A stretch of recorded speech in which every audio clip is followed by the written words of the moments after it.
Hello दोस्तों, आपका अपना चैनल एक्सप्लोरिंग एजुकेशन आपका स्वागत करता है। यूपी वीपीओ एग्जाम से जुड़ी हुई एक टॉपिक में टॉपिक जुड़ा हुआ है आर्टिकल 243 से। तो दोस्तों हमारे यहाँ पर क्या था, जब हमने अपना कॉन्स्टिट्यूशन लागू किया तो हमने सरकार के दो स्तर बनाए थे, एक केंद्र सरकार और एक राज्य सरकार। और गांव पे हमने वॉलेंटरी छोड़ दिया था डीपीएसपी के तहत, जो हमारे कॉन्स्टिट्यूशन के पार्ट फोर्थ में है, कि भाई आर्टिकल 40 में लिख दिया था कि भाई ये सरकारों को कोशिश करनी चाहिए कि ग्रामीण स्तर पर भी सरकार हो, ग्रामीण स्तर पर भी चुनाव हो, ग्रामीण स्तर पर भी इसी तरह की व्यवस्था हो। लेकिन इसके कोई इसमें काम नहीं हो पाया। तो इसको देखते हुए भारत सरकार ने कम्युनिटी डेवलपमेंट प्रोग्राम शुरू करा 1952 में। अगले साल इसी का विस्तारित रूप करा 1953 में, लेकिन कोई सेटिस्फैक्टरी रिजल्ट नहीं निकला। तो एक बलवंत राय मेहता कमेटी सेटअप करी गई 1957 में, जिसने 1958 में अपने रिकमेंडेशन दी कि तीन स्तरों पर सरकार बननी चाहिए, ग्रामीण सरकार बननी चाहिए, एक ग्रामीण स्तर पर, एक ब्लॉक के स्तर पर और एक जिला स्तर पर। इससे प्रभावित होकर राजस्थान के नागौर में 2 अक्टूबर 1959 को भारत में पहली पंचायत स्थापित हुई, नागौर जिले में। और इसी को देखते हुए आंध्र प्रदेश पहला राज्य बन गया जिसने संपूर्ण राज्यों के स्तर पर अपने यहाँ सरकार को स्थापित करा, ग्रामीण सरकार को, पंचायत को स्थापित करा। लेकिन कोई कॉन्स्टिट्यूशनल दर्जा तो था नहीं, इसलिए कुछ राज्यों ने तो ये बात मान ली और बहुत सारे राज्यों ने इन बातों को फॉलो नहीं करा। उन्होंने अपने यहाँ पर पंचायती राज व्यवस्था लागू नहीं करी। समय समय पर और कमेटी सेटअप करी गई, जैसे अशोक मेहता कमेटी 1977 में सेटअप करी गई, जिसने 1978 में अपने रिकमेंडेशन दी। जीवी के राव कमेटी सेटअप करी गई 85 में। 86 में L M Singhvi committee setup करी गई। इसके अलावा थुंगन कमेटी सेटअप करी गई। हर कमेटी ने अपने अपने रिकमेंडेशन दी, लेकिन कोई सेटिस्फैक्टरी रिजल्ट नहीं निकला। लास्ट में क्या होता है, संविधान के अंदर 73वां संविधान संशोधन किया गया और 74वां संविधान संशोधन किया गया। 73वें संविधान संशोधन के द्वारा तो ग्रामीण पंचायत स्थापित की गई और 74वें संविधान संशोधन के द्वारा शहरी पंचायत को स्थापित किया गया। और इनको कॉन्स्टिट्यूशन का जो पार्ट 9 है, कॉन्स्टिट्यूशन का जो पार्ट 9 है, उसमें अमेंडमेंट करके, उसमें सुधार करके एक आर्टिकल 243 के तहत बहुत सारे क्लॉज जोड़े गए, जिसमें आज जो हमारा टॉपिक है वो उस आर्टिकल 243 से ही जुड़ा हुआ है। आपसे एग्जाम में बहुत सारे क्वेश्चन आते हैं आर्टिकल 243 से जुड़े हुए, तो हम उसी चीज को देखने जा रहे हैं। जैसे कि अगर हम बात करें जैसे कि हम बात करें आर्टिकल 243 के जा भाग की, आपसे ही पूछेंगे कि कौन से भाग में क्या लिखा हुआ है। तो आर्टिकल 243 के जा भाग की बात करें तो जो पंचायत को जो टैक्सेशन की जो पावर दी हुई है, टैक्स लगाने की जो पावर दी हुई है, वो 243 के जा भाग में है। और इसमें याद रखना है, आपसे पूछेंगे चार ऑप्शन देके कि किसके पास ज्यादा टैक्स की पावर होती है, कि जिला पंचायत के पास, ब्लॉक पंचायत के पास या ग्रामीण पंचायत के पास। तो आपने याद रखना है, ग्रामीण पंचायत के पास टैक्स लगाने की ज्यादा पावर होती है। ठीक है, टैक्स ग्रामीण पंचायत के पास टैक्स लगाने की ज्यादा पावर होती है।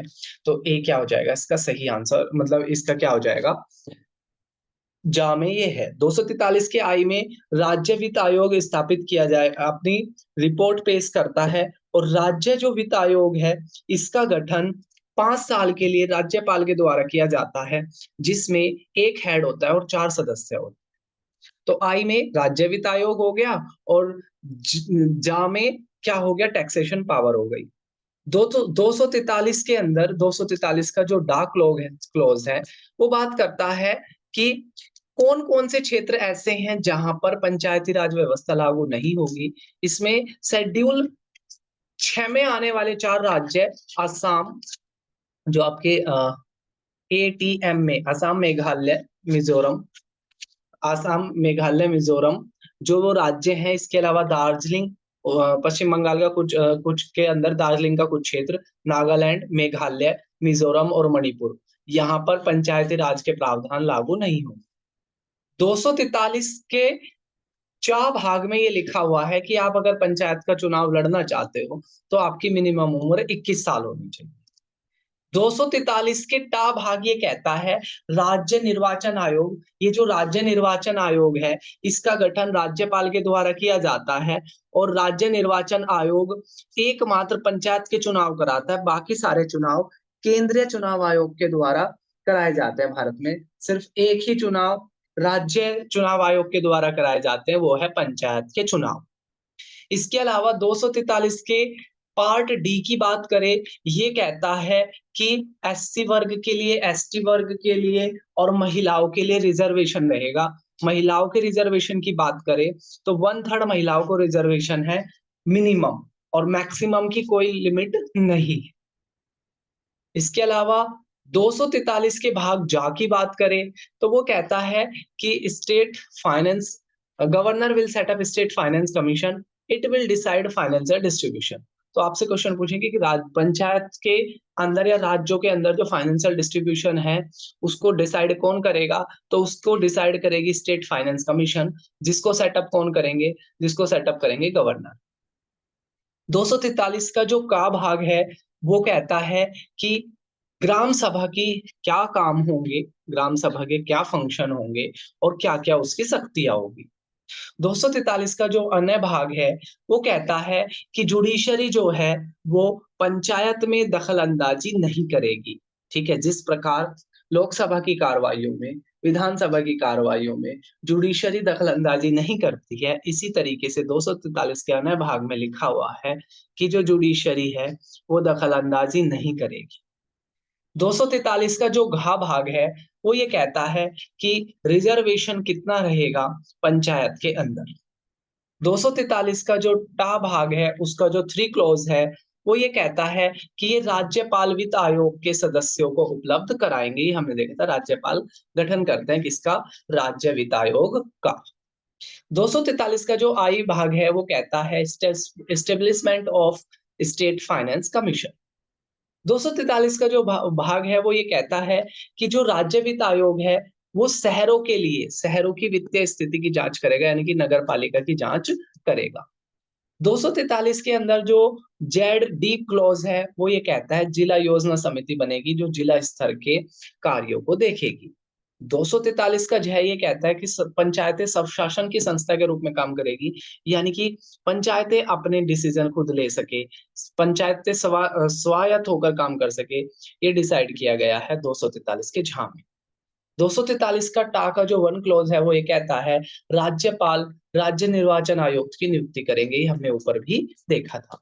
टा का 2 ये कहता है गवर्नर डिसाइड करेंगे स्टेट इलेक्शन कमीशन की टर्म और कंडीशन को, जिस प्रकार केंद्रीय स्तर पर जो राष्ट्रपति है वो केंद्रीय चुनाव आयोग को करते हैं, ऐसे ही राज्य स्तर पर कौन करेंगे, राज्यपाल करेंगे।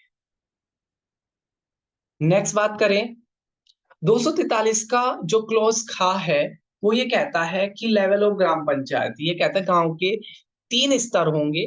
पहला गांव के स्तर पर, दूसरा ब्लॉक के स्तर पर, तीसरा जिला के स्तर पर।